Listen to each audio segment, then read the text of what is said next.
My name's Finn Harlow, and if life's a stage, I've always been the understudy who trips over the prop sword during curtain call. At 30, living in the neon-drenched chaos of Austin's music scene, I'd mastered the art of solo gigs, strumming my beat-up acoustic at open mics, nursing IPAs while pretending the bar stool was my therapist. Dating? That was the encore I kept dodging. Until Zara swiped right on my Tinder profile. A blurry shot of me mid-chord, IO reading, guitarist by night, disappointment by day. Seeking duet partner who won't bail on the bridge. Hers, bass player with a PhD in bad decisions. Harmonize or harmonica, your call. We matched over a shared disdain for covers of Wonderwall and bonded in texts about that one time she accidentally joined a polka band in Prague. Long story, involving absinthe and a wrong turn. By our second virtual jam session, her on upright bass via Zoom, me on guitar, I pitched the date. Karaoke night at the Broken Spoke, Austin's legendary honky-tonk where the walls sweat with history and the margaritas hit like a Texas two-step.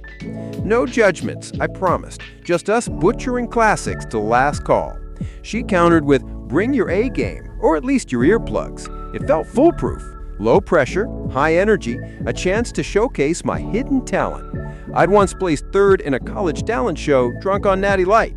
What could unravel in a room full of yeehaws and neon? The night of November 22nd, 2025 rolled in hot and hazy, the kind of Austin autumn where the air clings like regret. I arrived early, staking out a corner booth under a flickering Bud Light sign, nerves buzzing like a faulty amp. The spoke was alive, sawdust floors sticky with spilled shiner, a mechanical bull dormant in the corner like a sleeping beast, and a crowd that spanned trucker hats to ironic mustaches. I'd pre-gamed with a brisket taco from the food truck outside. Fortification, I told myself, and fiddled with the songbook, mentally rehearsing our duet. Jackson by Johnny Cash and June Carter, sassy and synced. Zara breezed in at 8:15. Turning heads like a riff in a quiet bar. She was all edges and allure. Cropped leather jacket over a band tee. The Runaways, nice touch. Ripped jeans hugging curves that could launch 1,000 choruses. And Doc Martens scuffed from field research gigs. Her hair was a wild cascade of caramel waves, and her smile, sharp, inviting, cut through the twangy Patsy Cline crooning from the speakers. Then, the guy who claims his guitar weeps better than he does? She slid into the booth, her knee bumping mine under the table, sending a spark up my spine. Only on full moons, I quipped, signaling the waitress for a round of ranch waters, tequila, lime, Topo Chico, Austin's unofficial love potion. We dove in easy. Her spilling about a disastrous tour van breakdown in the hill country, stranded with a flat and a feral armadillo, me confessing my open mic meltdown where I forgot lyrics to Hallelujah and improvised with cat meows. Crowd mercy laughed. The chemistry hummed, her laugh a low rumble like bass strings vibrating, my puns landing like offbeat strums. By the second drink, her fingers traced the songbook's edge, eyes locking on mine. Duets on me first. You game for me and Bobby McGee? Hell yes. We queued up. The MC, a silver-haired cowboy named Tex, with a drawl thicker than molasses, handing us mics that felt heavier than my regrets. The screen lit up with lyrics, spotlights hot on our faces, and the bar whooped as Janis Joplin's gravelly wail kicked in. Zara owned it. Hips swaying, voice raw and road-worn, turning freedom's just another word for nothing left to lose into a sultry dare. I harmonized, or tried, my tenor weaving in like a tipsy sidekick. The crowd ate it up, boots stomping, whistles piercing the air. Midway through, she grabbed my free hand, spinning me in a mock two-step. I dipped her clumsily, our faces inches apart, breaths mingling with tequila and triumph. It was electric, the kind of moment that makes you believe in encores. Emboldened, we chained hits. Her solo, Jolene, had the bachelorette table hollering backups. My Folsom Prison Blues earned a free shot from Tex. Boy, you wail like a lonesome freight train. The night escalated into a blurry symphony. Conga lines forming around the ball. Zara rode it like a rodeo queen, me cheering from the sidelines. Mystery pictures appearing on our table, and whispers in the booth about next time, your place, guitars unplugged. By 11, the room spun in a haze of neon and sweat, her head on my shoulder during a slow Amarillo by morning. I leaned in, lips brushing her ear. "This is the best bad decision I've made all year." She tilted up, eyes smoky. "Stick around, I got sequels." But Karma, that tone-deaf DJ, had queued up the remix from hell. It hit during our grand finale, a group rendition of Sweet Caroline that pulled in half the bar. I was mid-reaching out, touch me, arm flung wide, mic aloft, when my stomach gurgled. Not a polite rumble, a seismic shift, like the taco truck had staged a coup. Blame the grease, the tequila, or the cosmic joke, but nausea crested like a poorly timed solo. I clamped down, but the MC thrust the mic back. "One more verse, partner." The crowd chanted, "Thin, thin."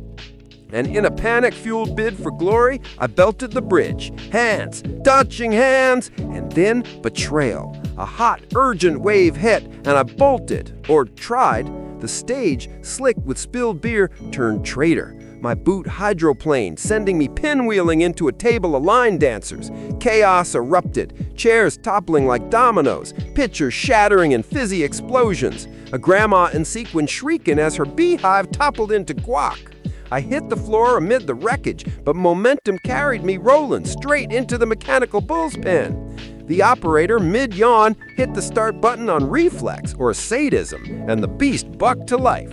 Clinging like a rodeo reject, I rode it for 3 humiliating seconds. Up, down, sideways, the bar erupting in hoots and horrified gasps. Zara's face, a mask of shock and stifled snorts, burned into my retinas as I dismounted in a flail of limbs, landing face first in a puddle that definitely wasn't water. The mic, God help me, was still live, my groan amplified. "Oh, sweet, merciful Caroline!" Feedback squealed like a dying amp, the sound system glitching into a loop of my dignity's dirge. Text killed the power, but not before every phone in the joint captured the carnage. Hashtag karaoke cowboy fail, trending locally by morning, I later learned. I staggered to the bathroom, retching up the taco rebellion, while Zara, sweet, saintly Zara, diverted the crowd with an impromptu dace jam on a borrowed ukulele. Emerging pale and plotting my escape to Mexico, I found her at the booth, nursing a water, eyes twinkling with what I prayed wasn't pity. "Saren," she said, voice steady as a downbeat, "that was operatic in the best, worst way." I sank down, head in hands. "I'm a walking blooper reel. Delete from your contact, I'll understand." The weight of it crushed. The perfect night torpedoed by my gut and gravity. She had seen me at my apex, now the nodder. A server swept shards nearby muttering about another spoke legend, and I wished for a wormhole back to pre-taco innocence. But Zara? She slid her hand over mine, cool and sure.